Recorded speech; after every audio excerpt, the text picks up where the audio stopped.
Bonjour à tous. Des battues citoyennes organisées à Bligny-le-Sec pour retrouver Michel Jaumier. Plus de 150 personnes aidées par des gendarmes, des pompiers et des agents de l'Office national des forêts se sont mobilisés hier pour essayer de retrouver cet homme de 60 ans disparu depuis le 19 juillet alors qu'il quittait son exploitation agricole à pied. Aujourd'hui, des recherches vont être menées dans le secteur nord de la commune.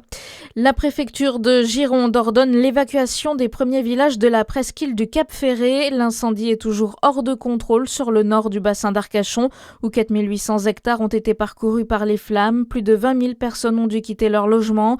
Situation très tendue dans la région où les pompiers sont aussi mobilisés sur un autre gros incendie. Plus au sud, dans les Landes, des moyens européens supplémentaires doivent arriver en renfort. L'agriculture bio recule encore en Bourgogne-Franche-Comté. Pourtant, selon une enquête établie par l'Institut de l'agriculture et de l'alimentation biologique, elle contribue à la réduction des émissions des gaz à effet de serre. En 2025, en Bourgogne-Franche-Comté, le bio concerne 15,1% des fermes de la région et 9,8% de la surface agricole utilisée.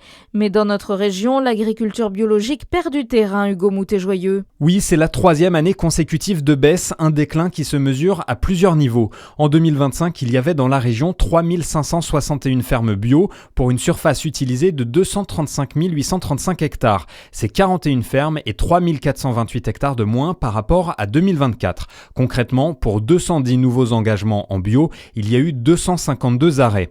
Les productions en vignes et légumes progressent légèrement, mais les céréales et surtout l'élevage régressent avec moins 6,5% pour les vaches allaitantes et près de moins 10% pour les vaches laitières. A contrario, les ventes ont augmenté en 2025 dans la région, plus 4,1%. C'est plus que sur l'ensemble du pays. Et dans notre région, le département du Jura, la surface agricole utilisée en bio la plus conséquente avec 14,3% de la surface.